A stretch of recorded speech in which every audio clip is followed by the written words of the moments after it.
wonder what little hymn Daniel sang when he prayed out the window in Babylon, facing Jerusalem. If you're in Babylon and your window is facing Jerusalem, it's facing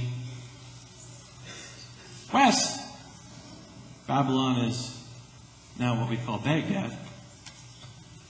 West. I may be wrong. I think I'm right on that. Babylon is over here. Jerusalem's over here.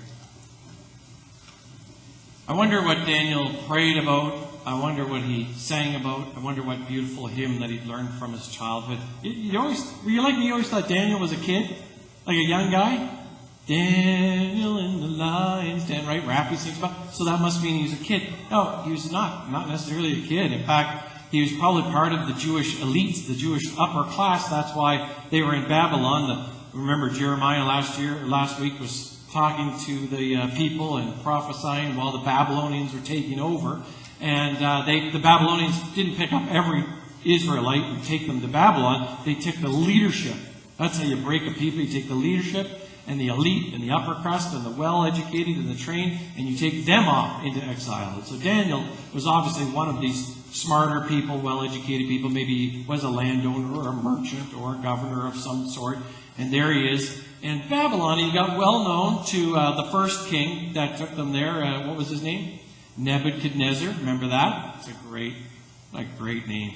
I think it was a ship in the Matrix movies, right? The Nebuchadnezzar. Anyway, Nebuchadnezzar was the king, and Daniel had learned his way as a Jewish higher up elite in Babylon to kind of negotiate his way politically through the courts of Babylon, and he become quite known. It kind of reminds me of Joseph in Egypt, actually. He wasn't risen up to second in command like Joseph, but he wasn't causing any problems, and he seemed to be well liked. And Darius, the next king, certainly didn't want to put him to death. He was reluctant. Good kings don't ever want to pick a fight with the wrong God or put people to death unnecessarily. There's lots of tyrants in the Old Testament, but Darius was leery of this, and he really saw no reason to kill Daniel. And so his magistrates, and here's a word I never had read before, satraps.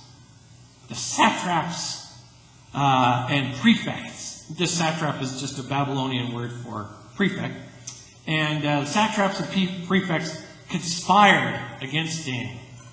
Because you see, what was happening was Daniel, and in fact the story is a lesson for the Jewish people after it happened. It was told or written later on to remind them how to be faithful in the face of opposing forces. That's the story of the Jews in exile. It was, how do we get to stay being Jews while being surrounded by this other empire-like culture that doesn't seem too distant from ours? That God doesn't look too different than ours, the one that the Babylonians had. We could maybe worship that God or eat that food and that kind of stuff. And so the prophets and the story of Daniel stand as a reminder of how to be a good, faithful Jewish person in the midst of a culture that doesn't want you to be. So Daniel was very faithful. And pretty much Darius didn't have any problem with that, but his magistrates did. And they wanted to really break the backs of the Jewish people, extinguish Judaism from all of Babylon altogether. So they conspired against Daniel, and they got Darius to make this rule for 30 days, and then they knew Daniel would break it, and Daniel knew they'd made this law, but still, good man that he was, good faithful man, went and prayed to the living God, Darius calls it, the living God, in his westward window every day. And there was did you see the one before that where the magistrates are peeking from behind the satraps? Let's call them the sneaky satraps. The sneaky satraps are peeking from behind the curtain. They're just waiting. They did this all just to get Daniel. And then he gets thrown into the lion's den. And we know the story. We've told it. We've never talked about it in church. We've never once talked about the story of Daniel in church. Not once. But I've been singing Raphael all week long in my head. There he is. I picked this image because he's older, right?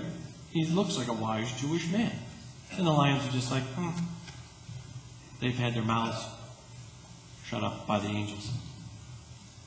And I love this image of the Darius, the king of all of Babylon, the great terrifying empire, running to where yet again it was a cave with a big stone, right? We know that story.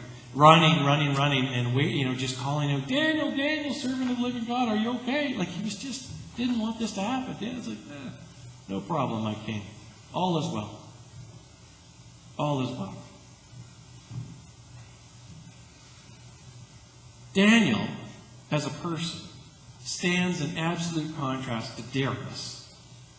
Daniel, who is vigilant and steadfast in his faithfulness and in his hope with his relationship with God, and his hope for a better day for the Jewish people, stands in absolute contrast to Darius, who is fickle and able to be pushed around. Darius is able to be moved by the forces of politic, negativity, fear-mongering, the sniveling magistrates, satraps and prefects. Devised this plan, and Darius could have just said, I'm not in. But he's pushed for some reason, flipped over against what he believes is the right thing to do. And we have Daniel as the exact opposite. Daniel who will not be moved. Daniel who remains faithful and hopeful that God will set things right someday for the Jewish people. You see that the two of them are set up as this contrasting characters in the story. And that brings me to Advent. Because here's what happened. We were celebrating Christmas as a Christian faith for hundreds of years. And I think in the beginning it was probably a lot about Jesus and his teachings and the way that Jesus would want us to be. But then kind of society took over Christmas, the rest of society, which at that point was Christian society still, but society got a hold of it and started to mirror Christmas back to us. And the Christian church, those of us who actually come and are dedicated and serve, started to actually believe what was mirrored back. That Christmas looks like this, not like whatever it originally looked like early on, like 200 AD, 300 AD. It stopped looking like the teachings of the guy, Jesus, who we are celebrating, and started to look like this whole other thing filled with much shenanigans.